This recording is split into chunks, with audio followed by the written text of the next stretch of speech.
پھر نواز شریف صاحب اور پھر پی ٹی آئی اور پھر اس کے بعد جو ہے پی ڈی ایم 1 اور پی ڈی ایم 2، یہ ساری حکومتوں میں آئی پی پیز کو مکمل سپورٹ دی گئی۔ عمران خان صاحب کے زمانے میں جن آئی پی پیز سے نیگوشیٹ کیا گیا، وہ چند آئی پی پیز سے نیگوشیٹ کیا گیا، وہ بھی ایک فکس پرائز پر، اور جو رپورٹ آئی اس پر عمل درآمد نہیں ہوا، اس لیے کہ قریب ترین جو لوگ تھے وہ ان آئی پی پیز کے آنرز میں شامل تھے۔ لہٰذا یہ ساری جتنی بھی حکومتیں رہی ہیں، ان سب حکومتوں نے خون نچوڑنے والی ان آئی پی پیز کو سپورٹ فراہم کی ہے۔ اس لیے بات صرف اتنی سی نہیں ہے کہ 7 روپے 41 پیسے کم ہو گئے یا 7 روپے 59 پیسے کم ہو گئے۔ بات تو یہ ہے کہ جن لوگوں نے بھی پاکستان کے ساتھ یہ کھلواڑ کیا ہے، ان سب کو قوم کے سامنے لانا پڑے گا۔ یہ فورینسک آڈٹ ہوگا تو سب کا پتہ چل جائے گا۔ ہر حکومت اور آئی پی پیز اور نیپرا، یہ سن 97 سے بننے والا یہ ادارہ، یہ نیپرا کیا کرتا ہے؟ ہر جرم کے اندر آپ جائیں گے تو یہ نیپرا کی شرکت موجود ہوتی ہے، رپورٹیں ساری ہوتی ہیں۔ اگر آپ صرف نیپرا کی رپورٹوں پہ ہی چلے جائیں تو آپ کو رپورٹیں ساری مل جائیں گی، لیکن رپورٹیں ایک طرف، فیصلے دوسری طرف، اور فیصلے چند لوگوں کو مضبوط کرنے والے، کرپشن کے اس کاروبار کو بڑھانے والے ہوتے ہیں، اور عوام اس کو بھگتتے رہتے ہیں۔ تو میں شہباز شریف صاحب سے یہ مطالبہ کرتا ہوں کہ فارنزک آڈٹ کیجئے۔ اور ابھی تو آپ نے 27 یا 29 آئی پی پیز کی بات کی ہے، یہ تو 100 سے زائد آئی پی پیز ہیں، تو گورنمنٹ کی اپنی آئی پی پیز سے کیوں نہیں یہ عمل تیز رفتاری سے مکمل کیا جا رہا؟ اس لیے اس عمل کو مکمل بھی کیا جائے اور براہ راست بجلی کے بلوں پہ اس کا اثر آنا چاہیے۔ بہرحال ہماری جدوجہد کے نتیجے میں اگر ایک بات قوم کے سامنے آئی ہے اور اس کے اوپر کوئی پیش رفت ہوئی ہے تو ہم اس کو ویلکم کرتے ہیں،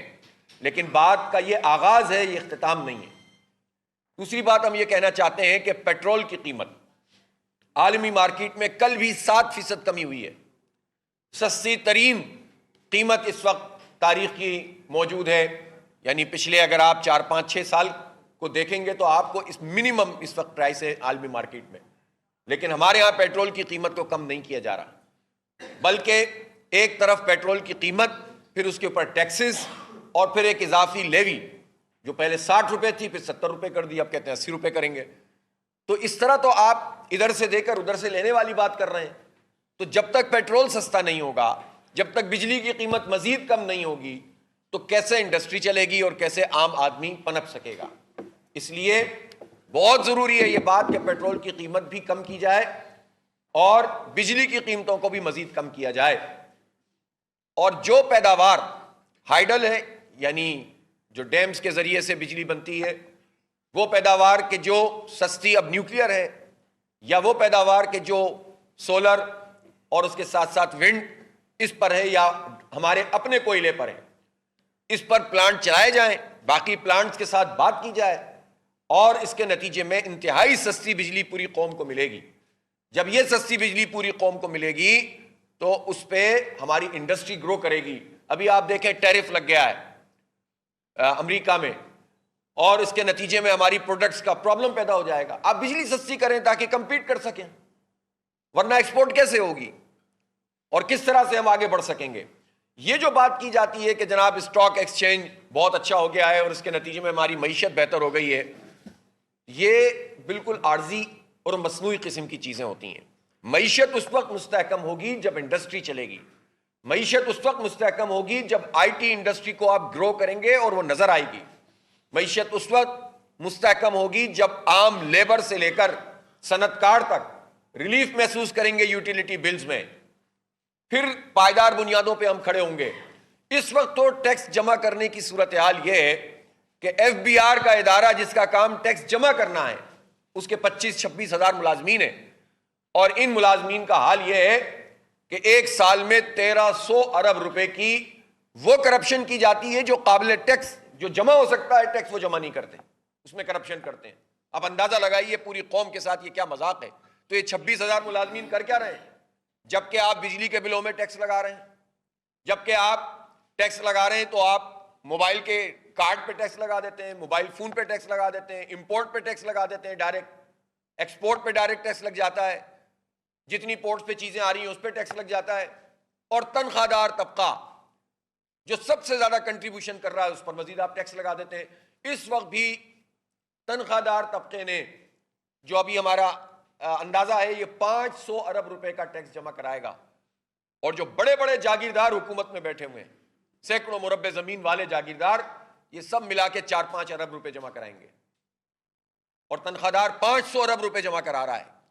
تقریباً 300-350 تو ہو چکے ہیں، جو 2-3 مہینے کی پہلے کی فگر ہے۔ تو آپ اندازہ لگائیے کہ یہ جاگیردار طبقہ، اور یہی جاگیردار طبقہ یہی چینی مافیا بھی ہے، یہ امپورٹ پہ بھی اور ایکسپورٹ پہ بھی دونوں پہ کک بیک سے لے رہے ہیں، ان کو کون پکڑے گا؟ یہی انہی کی آئی پی پیز بھی ہیں، اور یہی لوگ پنپ رہے ہیں، اور پھر شرم بھی نہیں آتی کہ اپنی مراعات میں بھی یہی لوگ اضافہ کرتے ہیں، خود بیٹھ کر طے کرتے ہیں کہ پارلیمنٹ میں موجود لوگوں کی تنخواہوں کو بڑھایا جائے۔ تو یہ جو صورتحال ہے کہ جس میں ایک مخصوص طبقہ ہر لحاظ سے فائدہ حاصل کر رہا ہے، اور اس پر کوئی قدغن نہیں ہے، اس کی مراعات میں کوئی کمی نہیں ہے اس طبقے کی، اور جو عام آدمی ہیں، عام تنخواہ دار ہیں، پروفیشنل لوگ ہیں، ڈاکٹرز ہیں، انجینئرز ہیں، بزنس ایڈمنسٹریشن سے تعلق رکھنے والے لوگ ہیں، مینجمنٹ سائنسز کے لوگ ہیں، یا ٹیچرز ہیں، ان سب لوگوں کو آپ نے ان کا ٹیکس جو ہے وہ ایٹ سورس کاٹ لیتے ہیں، اور اس کے نتیجے میں سب سے بڑے ٹیکس پیئر یہ بن کر سامنے آتے ہیں۔ ہم نے جو دھرنا دیا تھا اس میں ہماری ایک بنیادی بات یہی تھی کہ تنخواہ دار لوگوں کے اوپر جو ٹیکس کا سلیب ہے اس کو ختم ہونا چاہیے اور ریوائز ہونا چاہیے، اور ہم ابھی بھی اس پر اسٹینڈ کرتے ہیں۔ تو جماعت اسلامی نے جو جد و جہد کی ہے، میں ان تمام کارکنان کو جنہوں نے پچھلے 1 سال میں اس پوری آئی پی پیز کے حوالے سے تحریک چلائی، دھرنے دیے، پورے ملک سے گرفتاریاں ہوئیں، سینکڑوں کی تعداد بلکہ ہزاروں کی تعداد میں لوگ گرفتار ہوئے تھے اس دھرنے کے لیے، پورے اسلام آباد میں شیلنگ کی گئی تھی، سارے راستے بلاک کر دیے تھے، اور ہم نے الحمدللہ پرامن سیاسی مزاحمت کے اس کلچر کو فروغ دیا تھا، اور پھر حکومت کو بھاگنے بھی نہیں دیا، اس سے باقاعدہ معاہدہ کیا۔ تو ہم یہ سمجھتے ہیں کہ اب وہ وقت آ گیا ہے کہ جس میں حکومت پر یہ دباؤ عوامی سطح پہ بڑھنا چاہیے۔ جو آپ نے اعلان کیا ہم اس کو ویلکم کر رہے ہیں، لیکن یہ بالکل ابتدائی چیز ہے، یہ بقدر اشک بلبل ہے، ابھی تو بہت کچھ باقی ہے، لہٰذا ان آئی پی پیز کو فکس بھی کیا جائے،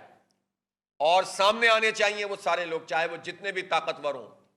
چاہے وہ فوجی رجیم میں کام کرتے ہوں یا وہ نام نہاد جمہوری رجیم میں کام کرتے ہوں،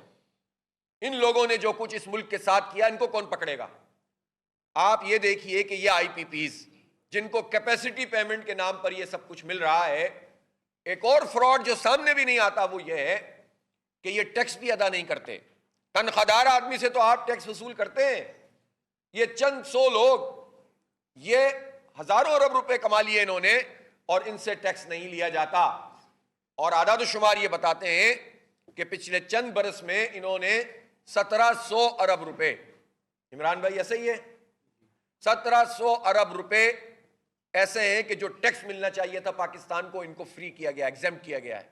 2019 تک تو اس کا ریکارڈ آتا تھا، 2019 کے بعد پی ٹی آئی کی حکومت میں یہ ریکارڈ آنا بھی بند ہو گیا۔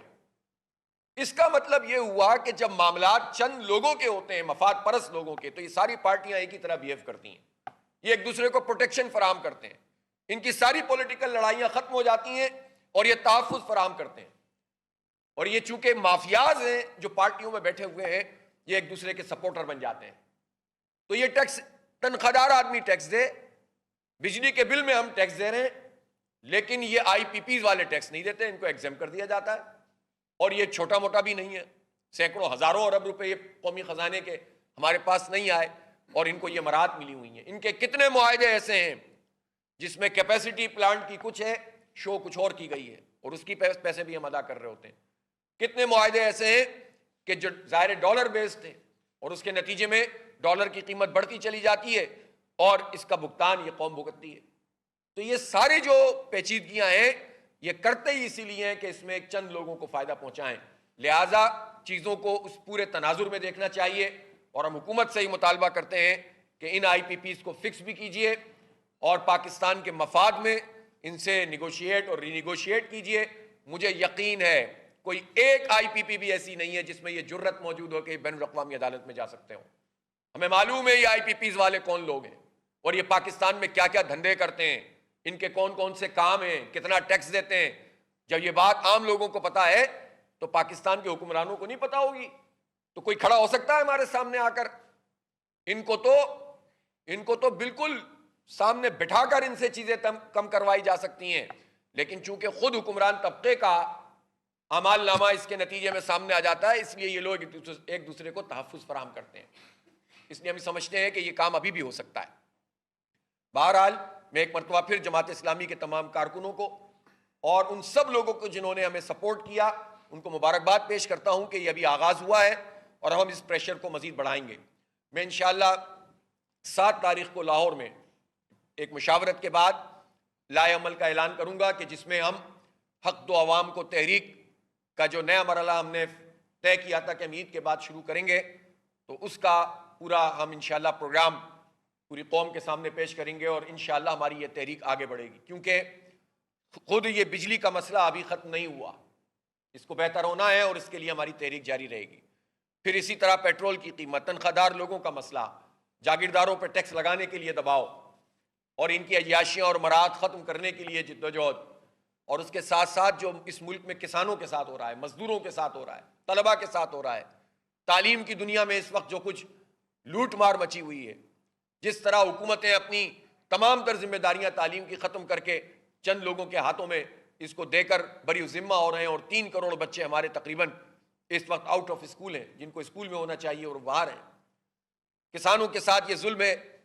کہ گندم کے ریٹ ان کے لیے طے نہیں کیے گئے ہیں، اور جو طے کیے گئے ہیں وہ اتنے کم ہیں کہ جس میں ان وارہ ہی نہیں کھاتا، وہ مزید مقروض ہو جائے گا کسان۔ اس میں بھی بڑے بڑے مافیاز اور جو مڈل مین ہیں، جو حکومت کے ساتھ ملے ہوتے ہیں، وہی فائدہ حاصل کریں گے۔ چینی مافیا خود اربوں روپے قومی خزانے پر جو ہے وہ اس کا سبب بن رہی ہے نقصان کا، اور چند لوگوں کو فائدہ مل رہا ہے۔ یہ وہ ایشوز ہیں جن کو چھوڑا نہیں جا سکتا، نظر انداز نہیں کیا جا سکتا۔